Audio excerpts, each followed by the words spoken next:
안녕하세요. 지난 부활절 이후에 며칠 노래 안에 잘 지내셨습니까? 기도원에서 인사드립니다.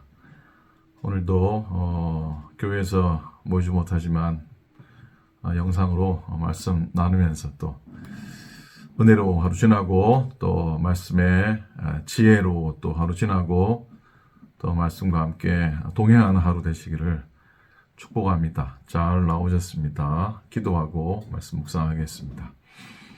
하나님의 은혜를 감사합니다. 오늘도 저희들을 축복해 주시고 은혜를 따라 하루 살라고 인도하시고 또 부활의 소망을 누리며 저희들 하루하루 걸어가게 해주셔서 감사를 드립니다.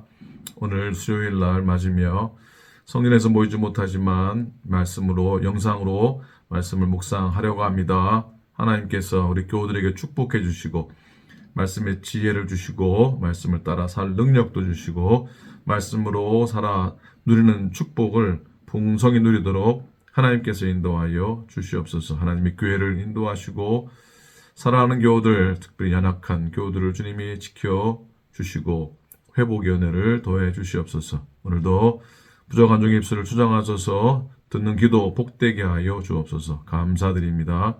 우리 주님 예수 그리스도 이름으로 기도드립니다. 아멘, 아멘. 자, 오늘 기쁨의 언덕으로 사무엘하 5장 말씀을 묵상하는 날입니다. 그동안 올해 사순절 말씀 읽는 예배 드리느라 본문을 따라오지 못했는데 다윗의 생애, 다윗의 믿음이 계속 이어지고 있습니다. 사무엘하 5장 7, 8, 9절, 10절 말씀을 제가 읽어드리겠습니다. 사무엘하 5장 7절부터 10절입니다. 다윗이 시온 산성을 빼앗았으니 이는 다윗 성이더라. 그날에 다윗이 이르기를 누구든지 여부수 사람을 치거든 물기는 대로 올라가서 다윗의 마음에 미워하는 다리 저는 사람과 맹인을 치라 하였으므로 속담이 되어 이르기를 맹인과 다리 저는 사람은 집에 들어오지 못하리라 하더라. 다윗이 그 산성에 살면서 다윗성이라 이름하고 다윗이 밀로에서부터 안으로 성을 둘러 쌓으니라. 만군의 하나님 여호와께서 함께 계시니 다윗이 점점 강성하여 가니라. 아멘.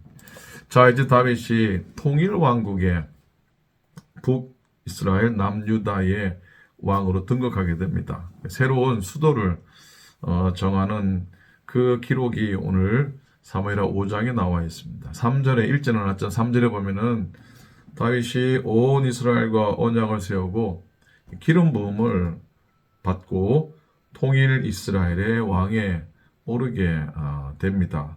여러분, 다윗은 세 번의 기름을 부음 받죠. 먼저는 사무엘로부터 첫 번째 기름 부음을 받습니다. 10대라 여겨집니다. 두 번째는 유다의 왕이 될 때에 남유다의 왕이 될 때 두 번째 기름을 부음받게 되고 오늘 세 번째 기름 부음 받음으로 남북 통일 왕국의 왕이 됩니다. 4절에 보니까 다윗이 나이가 30세에 왕위에 올라 40년 동안 다스렸으되 5절 헤브론에서 7년 6개월 동안 유다를 다스렸고 예루살렘에서 33년 동안 온 이스라엘과 유다를 다스렸더라. 아멘. 자, 다윗은 30세에 왕의 자리에 오르게 됩니다. 여러분, 30세라는 건 유대인들한테 레위인들이 성전에서 들어가 봉사할 그런 나이이기도 합니다. 요셉이 애굽의 총리가 된 나이가 30입니다. 예수님께서 공생애를 시작한 나이도 30이었습니다. 30의 나이에 저도 30에 1995년에 정혜원 목사 안수를 받은 나이니까 30은 목사가 될 수 있는 나이라 볼 수 있습니다. 이렇게 다윗이 나이 30에 이스라엘의 왕위에 오른 건 하나님이 함께 하셨던 그런 축복의 결론이라 볼 수 있습니다. 그리고 하나님께서 다윗에게 허락하신 첫 번째 성읍, 첫 번째 수도는 높은 곳의 요새와 같은 헤브론 산지였습니다. 이 헤브론 산지라면 생각나는 인물이 한 사람 떠오르셔야 합니다. 이런 분 있잖아요. 내 비록 나이 85세지만 강건해서 전쟁에 나아갈 수 있으니까 이 산지를 내게 주소서라고 고백했던 인물입니다. 누굽니까? 갈렙이죠. 갈렙입니다. 이 갈렙은 여호수아와 더불어 10명의 정탐꾼에 있었던 사람이고 그 믿음의 고백을 했던 그런 놀라운 사람의 고백과 이 헤브론 땅이 맞닿아 있는 그런 곳인데 다윗이 그곳에 첫 수도를 정하게 됩니다. 그리고 통일왕국의 왕이 된 다윗이 그 후에 아직도 점령하지 못했던 정말 좋은 성이 하나 있었는데 그 성이 바로 예루살렘이었습니다. 그 예루살렘 성에는 원래 누가 살았냐면 여부스 족속, 여부스 사람이 사는 곳이었습니다. 그 산을 이제 점령을 하게 되죠. 근데 여부스 사람은 다윗이 절대로 그 땅을 우리 땅을 점령하지 못할 것이라고 장담을 합니다. 왜냐하면 사울의 이스라엘이 블레셋을 점령하지 못하고 패하죠. 죽음을 당하게 되죠. 그러니까 다윗의 이스라엘도 여부스 사람은 두려워하지 않았던 겁니다. 이스라엘 백성이 가나안 땅에 들어와서 오랫동안 정복하지 못했던 이 여부스 민족의 땅, 이 땅은 시온으로 불렸습니다. 시온이라는 말의 의미가 뚜렷하진 않지만 정확하진 않지만 성체, 요새라고 하는 의미가 있다고 합니다. 그리고 시온이라는 이름은 다윗이 예루살렘을 통일한 후에 동일 이스라엘의 수도로 정한 후에도 여전히 시온이라고 불려지게 됩니다. 그래서 성경에서 예루살렘하고 시온은 거의 똑같은 의미로 동일한 의미로 사용되죠. 예루살렘 주변에는 세 개의 산이 있습니다. 하나는 예루살렘 동편에 감람산이 있고요. 그리고 예루살렘 그 중앙에 성전산이 있습니다. 그리고 그 남쪽 편에 시온산이 있습니다. 이건 지도를 좀 보시면 좋겠는데 제가 지도를 보여드릴게요. 보시면 익숙한 지도일 수 있습니다. 감람산은 예수님이 마지막 기도하신 겟세마네 동산이 있는 산입니다. 성전산은 두말할 필요 없이 이 솔로몬의 성전에 있었던 곳이고 그전에는 모리아 산으로 여겨졌고 현재는 황금돔 사원이 이슬람 사원이 있는 곳이죠. 그리고 그 한쪽 곁에 시온산이 있습니다. 이 성전산 남쪽 편에 있는데 바로 거기에 다윗성이 세워지게 됩니다. 신약 시대에 들어와서 이 시온산 근처에 마가의 다락방이 위치했었고요. 예루살렘의 초대교회가 세워졌던 곳이 바로 그곳이기도 합니다. 지도를 통해 보면 좀 이해하기가 쉬울 것 같아요. 자, 예루살렘에 대해서 좀 생각을 해봅니다. 예루살렘이라는 말의 뜻은 예루, 그러니까 기초를 놓다, 터전이라고 하는 이 예루라는 말 말고 그리고 살렘, 샬롬, 그죠? 평화, 완전, 아름답다라고 하는 두 단어가 합해진 단어입니다. 평화의 도시, 또 샬롬의 하나님께서 기초가 되신 도시라고 하는 뜻이죠. 아브라함 당시에 여부스 족속에 살았던 그곳을 살렘이라고 불렀습니다. 이곳이 바로 모리아 산이죠. 창세기 22장에 아브라함이 이삭을 제물로 바쳤던 산 아닙니까? 당시 아브라함이 어디에 기거했냐면 저 남쪽에 브엘세바라는 곳에 기거하게 됩니다. 거기에 아브라함이 만들었던 그 제단도 아직까지 있는데 그 브엘세바에서 이 시온산까지 그러니까 이 성전산까지 약 50마일 거리입니다. 아브라함이 3일 동안 걸어갔다 그랬는데 과연 3일 길 정도가 되는 거리죠. 예루살렘은 여호수아가 가나안 정복할 당시에는 예루샬라임이라고 불려졌습니다. 드디어 다윗 왕이 이제 여부스 족속의 예루살렘을 정복한 후에 통일왕국의 수도를 삼게 됩니다. 자, 제가 언젠가 말씀드렸듯이 여호수아의 세겜 땅, 그 다음에 누구죠? 엘리 대제사장의 실로 땅, 그 다음에 사무엘의 미스바 땅, 그리고 뒤이어서 바로 다윗의 시온, 예루살렘 역사의 중앙에 서게 됩니다. 제 밑에 세겜, 실로, 미스바, 그리고 예루살렘이 신앙의 역사의 중심이 됩니다. 특히 다윗은 시온산을 자기의 왕궁으로 삼은 후에 언약궤를 예루살렘으로 옮겨야 됩니다. 우여곡절 가운데 사무엘 6장에도 나오는 내용이긴 한데, 이 언약궤가 이스라엘 초기에는 여러 성소에, 특별히 세겜과 실로 성소에 옮겨지게 됩니다. 나중에 블레셋에 빼앗겼다가 메세메스에 있다가 기럇여임으로 옮겨져서 기럇여아림에서 70년을 있게 되는데, 그 법궤가 사회세 다윗에 의해서 시온의 다윗의 장막으로 옮겨지게 됩니다. 언약궤를 수도 예루살렘으로 옮긴 것은 다윗의 어찌 보면 그 아주 중요한 소망이었습니다. 그건 이스라엘 가운데 하나님의 신앙의 정통성을 확립하게 되는 계기가 되고요. 더불어서 정치적인 정통성까지 확보하게 됩니다. 그 이후에 솔로몬 왕 때 하나님의 언약궤가 다윗의 장막에 있었던 것을 성전을 지어 성전으로 옮기게 되죠.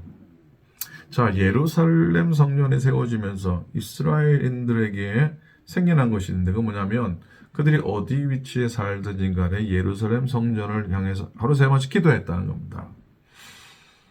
자, 회당을 지을 때도 회당의 설교단이나 중요한 부분은 성전을 향하도록 지었다고 하죠. 자, 그리고 시온.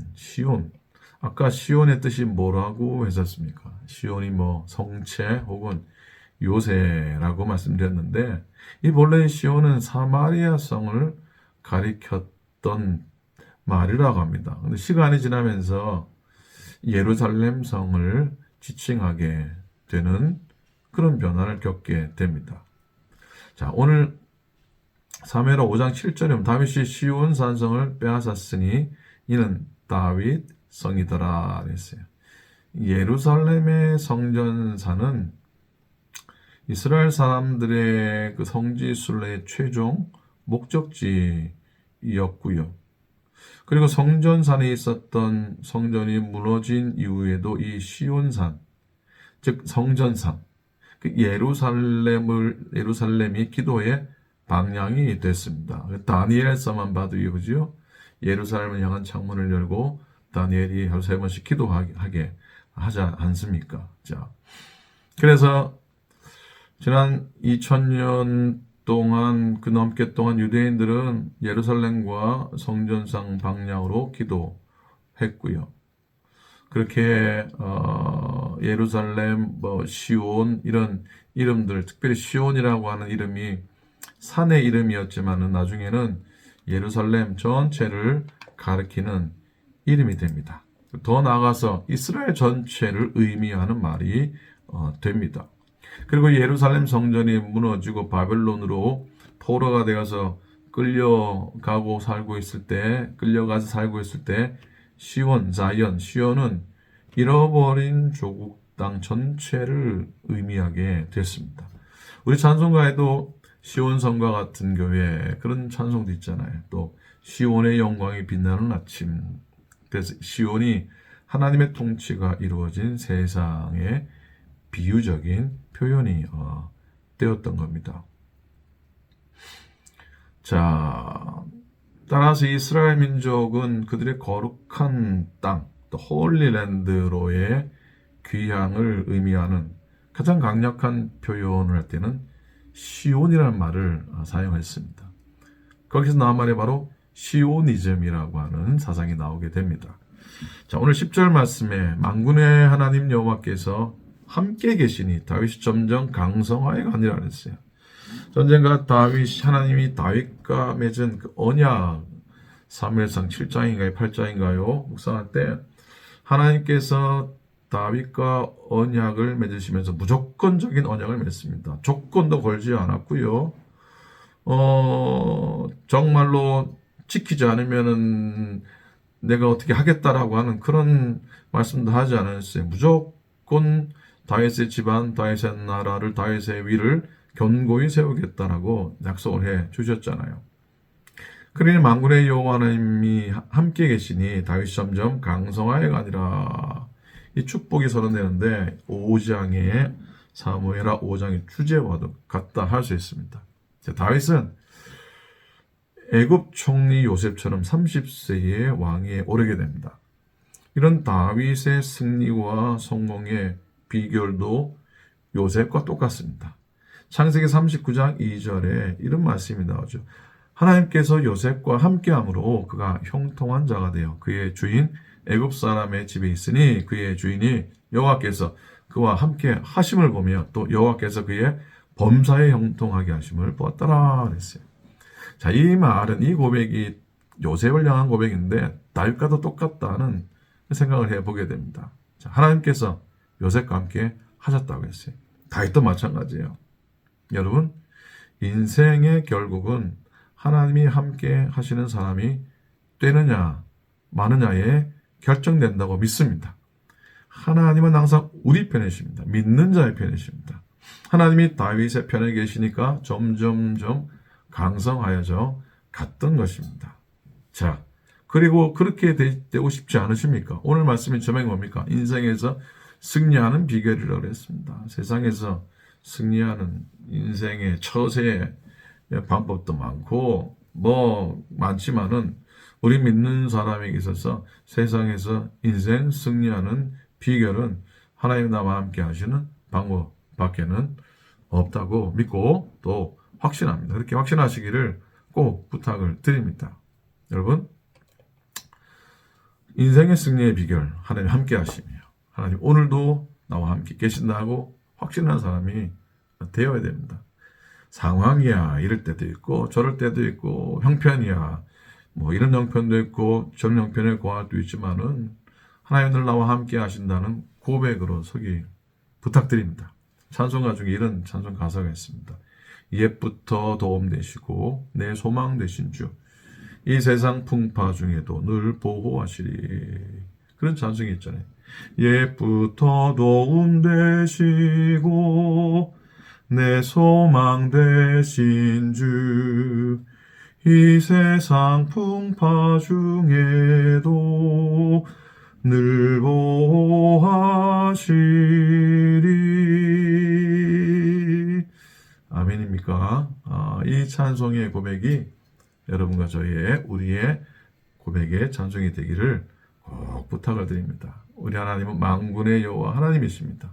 오늘 하루 그리고 우리들의 평생에 하나님의 도우심을 받고 하나님이 함께 하시는 복되고 승리하시고 또 평강이 날마다 가득히 넘치고 아픔 속에 있다면 회복의 은혜와 기적 같은 마음의 은혜로 충만한 여러분 모두 되시기를 우리 주님의 이름으로 간절히 축원하고 또 축원드립니다. 아멘. 기도하겠습니다.